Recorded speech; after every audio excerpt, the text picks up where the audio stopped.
Hello everyone, welcome back with a new female writer from Afro-American origin, जोरा नील Hurston.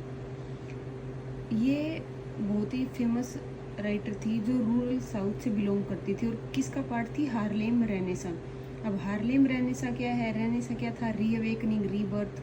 आपको पता है early 15th century Europe में start हुई थी कि जो मोरल्स हैं, डिग्निटी है, वैल्यूज़ है, उनके राइज के लिए, सोसाइटी के अपलिफ्टमेंट के लिए। तो हार्लेम रेनेसा क्या था? जो एफ्रो अमेरिकन पीपल हैं उनकी कंडीशन बहुत ही ख़राब थी। वाइट पीपल जो है उनका फुल एक्सप्लोटेशन करते थे। तो इनमें भी एक रीअवेकनिंग आई थी, रीबर्थ हुआ था मोरल्स के लिए, कल्चरल आइडेंटिटी के लिए, इंडिविजुअलिटी के लिए।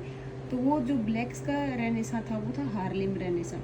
इनकी कुछ फेमस पोएम्स हैं, जर्नीज एंड, नाइट और पैसन। ये इनकी पोएम है, मोस्ट इम्पोर्टेंट है journeys and, night and passion. एक न्यूज़पेपर भी चलाती थी जोरा नील हर्स्टन जो थी। क्या था न्यूज़पेपर का नाम? Negro world. और 2 शॉर्ट स्टोरीज हैं, स्पंक एंड स्वेट। अब इनकी बात कर लेते हैं कुछ इम्पोर्टेंट वर्क्स की।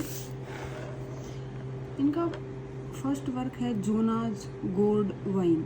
ये इनकी फर्स्ट नॉवल है, सेमी ऑटोबायोग्राफिकल है। कुछ एलिमेंट्स जो इसमें है वो इन्होंने अपनी पर्सनल लाइफ से भी लिए गए हैं, इसलिए सेमी ऑटोबायोग्राफिकल है। थीम क्या है? Adjustment to a new place after post slavery.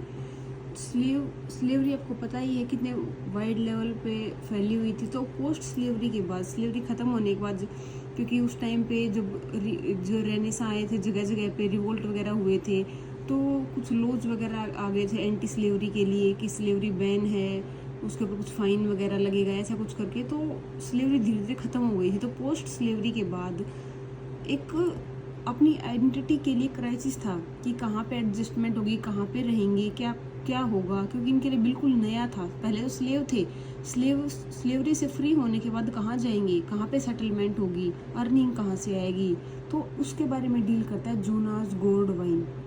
Next work है म्यूल्स एंड मैन। ये इनका कलेक्शन ऑफ फोक टेल्स है, टेल्स का कलेक्शन है। नेक्स्ट है most important, their eyes were watching good.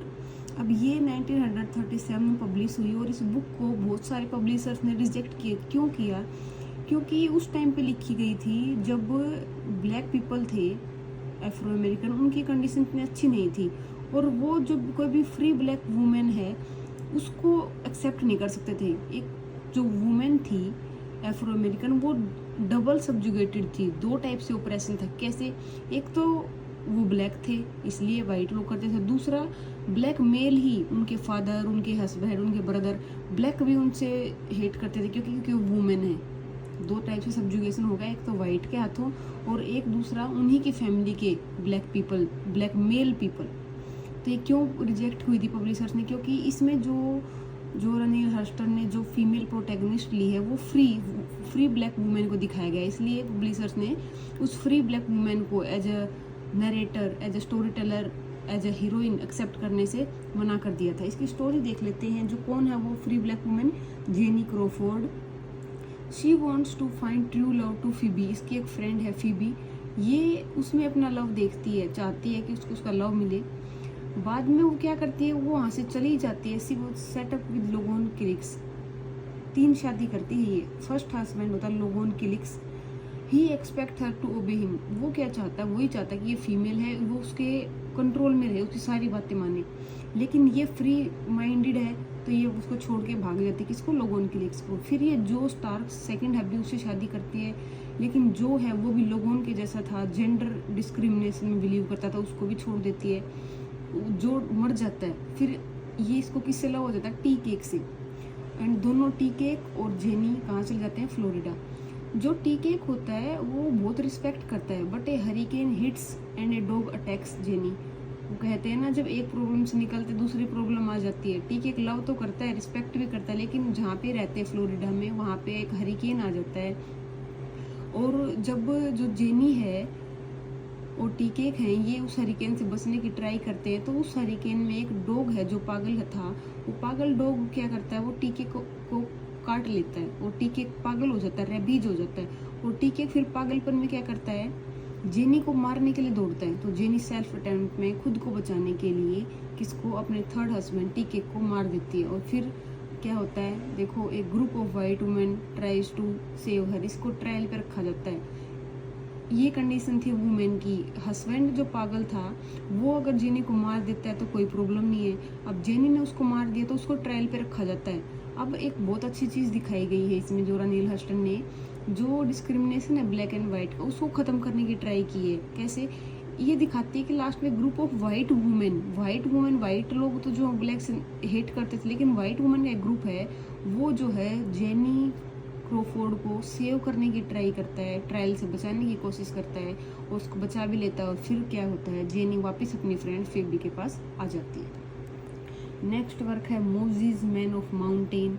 किसके बारे में है, बिब्लिकल स्टोरी है, उससे लिया गया है। Moses man of mountain who was leading people to Jerusalem, she added black dialect in it. Story ली गई है बाइबल से, जहाँ पे जो मोजिस है, जो मोजिस कैरेक्टर बाइबल से लिया गया है। मोजिस क्या करता है, लोगों को जेरूसलम के लिए रिलीजन की साइड, मोरालिटी की साइड ले जाने की ट्राई करता है।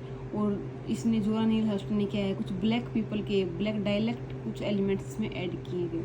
अब इन जोरा नील हस्टन की ऑटोबायोग्राफी मोस्ट इंपॉर्टेंट है, डस्ट ट्रैक्ट्स ऑन रोड, ये इसकी ऑटोबायोग्राफी है। लास्ट वर्क देख लेते हैं, म्यूल बोन और ए कॉमेडी ऑफ निग्रो लाइफ। इसका सबटाइटल है म्यूल बोन का ए कॉमेडी ऑफ निग्रो लाइफ। ऊपर हम देखा था म्यूल्स एंड मैन तो इनका पोइट्री कलेक्शन है, लेकिन एक नोवेल है म्यूल बोन और कॉमेडी ऑफ निग्रो लाइफ, ये 2 पर्सन ने मिलकर लिखी थी, जोरा नील हस्टन और लैंगस्टन ह्यूजेस ने। एक ये कॉमिक प्ले है। इसमें क्या होता है, 2 फ्रेंड होते हैं, जिम एंड दवे, और उनके बीच में एक लड़की आ जाती है, डेजी। और उस लड़की के लिए जिम क्या करता है, दवे को म्यूल बोन से हिट कर देता है और वो मर जाता है। और बाद में जो सिटी है वो 2 टाइप के पर्सन में डिवाइड हो जाती है, एक होते हैं मेथडिस्ट और दूसरे बैप्टिस्ट। मेथडिस्ट बोलते हैं कि हम जिम को सेव करना है, लेकिन बैप्टिस्ट बोलते हैं कि हमें जिम को उसको हिट करने के लिए, उसको मारने के लिए पनिशमेंट दिलवानी। तो ये थे कुछ इंपॉर्टेंट वर्क्स जोरा नील हस्टन के। I hope you like the video. Thank you.